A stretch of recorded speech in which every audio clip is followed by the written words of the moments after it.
Everybody, I'm going to give you a little video here and show you how to allocate memory for an array, a one-dimensional array in this particular video. So what I'm going to do here is I'm going to just create a new file, call it something. Let's see, create document, plain text file. I'm just going to call it new array. I'll just call it single array.c. And open this up in mousepad here. We're going to allocate memory for a one-dimensional array. Then we're going to use the malloc call. We want to include our stand_lib. So I'm going to include two things. I'm going to include my standard IO just so I can output to the console. I'm going to include my standard lib.h for the standard library. Let's you do the malloc calls. And I'm going to create my main method here. Just going to do a void main void. And I also want to create some sort of a structure maybe to create an array of. Like, it doesn't really matter what it is, but like I do typedef struct, and I do like my struct, and then I do my struct here.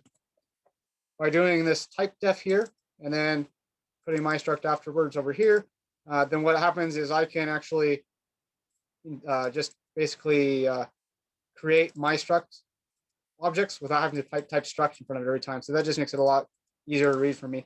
But inside of my structure here, maybe I'll just put like an int, my int in there, and a maybe a char, my char. So I have something here, just some structure that I'm calling a my struct. And I want to create an array of them. So what I'm going to do is I'm just going to, I have something that makes the size of it. So I can have like int size, and I'll just say like equals, I don't know, how big do I want my array to be? Maybe it's just an array of 10 things. So the int size equal 10. And then I can create a pointer. So I can say, I want it to be a pointer of the same type of thing I want to create an array of. So I'm going to do my struct star, and I can just call it my array. So this is a pointer. It doesn't point to anything right now because I haven't assigned it to anything. But what I can do is I can assign it to an amount, to some address where there's going to be some amount of memory allocated for it that's the same as I want for my array. So I'm going to do a malloc call. I'm going to do malloc, and I'm going to do size times size of, and then I'm going to do my struct. So this call right here will allocate to my array something that's the size, which is 10, times the size of my struct, which is this is going to be 4 bytes for my int, 2 bytes for my char, which would be 6, but I think it'll become 8 because it goes to the nearest 4 bytes. But I could also just as well, instead of doing my struct here, I could do star my array, which means it's the size of the thing that my array points to, which is a my struct. So that's exactly the same thing.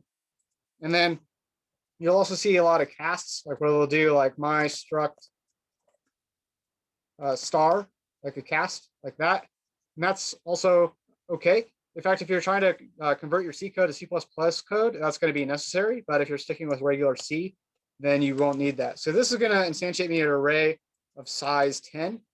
My array is just a pointer. It points to the address at the start of that array. That's all that's there.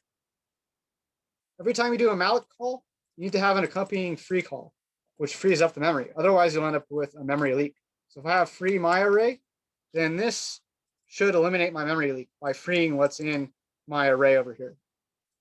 And now that I've instantiated this array, I could do something to assign things to it. So I could like do a loop. I could do like for int I equals 0, I less than size, and I could do plus plus I. And I could do something like, I could do my array plus I, and I do this little arrow, and that lets me assign something there. I could do like my int equals I, and then I would assign just like, so the first value would be 0, 1, 2, 3, 4, 5, 6, 7, 8, 9 as we go along. And this would fill up that array. I could have equally as well used the normal kind of array thing where I do like I could have done my array I dot my int equals I. That would have been equally as valid to put in this little for loop to assign the my ints for each one of these spaces. And then I can pull my stuff out of here. Like if I want to put this out to the console, I could do for int I equals 0, I less than size, plus plus I. And then I could do, like what did I have there? I just had, oops, my array I dot my int is the thing I want to print out for any given I value, but I have to put that in some sort of print statement. So I'll do like print f, and I can just do like %d/n. That'll like put 1 on every line. Put this in quotes here. My array dot my int, my array I dot my int, and this should print out everything for every value of the array here. So 2 different ways of accessing the spaces in the array. When I do this my array plus I, because it knows that my array is a my struct pointer, it knows to offset it by the size of, from the address, by the size of what the my struct pointer is. So now I'm just going to save this. I'm going to run this. So I'm in the command line here. I'm going to do gcc, and what did I call this file? Single array.c. And it looks like I made a mistake here, line 23. I forgot to put my semicolon. Put my semicolon there. Try this one more time. And now that compiled. And now I'm going to run it by doing dot slash. Oops, I forgot to tell where to output. So I'm going to dot dash o, and I'm just called single array. I think otherwise it's by default like a or something. But so now I'm going to run it. So I'm just going to do dot slash single array.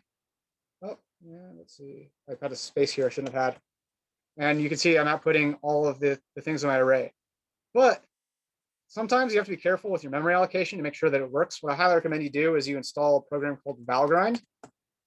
And this is going to be for memory checking. So when you try to do Valgrind, you just do Valgrind and then the name of your compiled file. So like single array. And then it'll output to the console a memory check operation that tells you what's in use. So like my thing ran here, like you still see the 0, 1, 2, 3, 4, 5, 6, 7, 8, 9. So it ran. And then it gives you at the end, it says the keep summary in use at exit, 0 bytes, 0 blocks, delete usage, 2 allocs, 2 frees, 1104 bytes allocated, all heaps and blocks were free, no leaks are possible, 0 errors. So then I know that I don't have memory. So every time you run your code in C, you want to, or every time you compile your code, I want you to check with Valgrind to make sure there's no memory leaks. And that'll save you a lot of trouble with code that does weird things you don't want it to do. When you first run Valgrind the first time, it'll probably give you a message saying it's not installed, but it'll give you a message on how you install it. I forget the exact command, but it's like sudo apt Valgrind or something. I forget the exact command, but it'll tell you when if you try to type in Valgrind without having installed, Ubuntu will automatically recommend that you install it with the correct command. So I'll definitely do this. Like if I just comment out my free here, you'll see what happens. Like if I comment out my free and I run this again, oops, let me compile it again. I do gcc single array.c. I've now generated a memory leak here. So when I run it again in Valgrind, then it will give me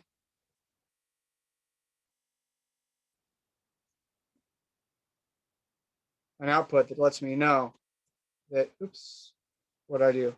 I have, oh, not C. Yeah, the file has no extension when I outputted it. So now it'll show that, maybe I didn't save it over here before I compiled it. Let me try it again. So I compile it, and I try to run it here. I should get a memory leak because this free got commented out. And it's not. Why is it not?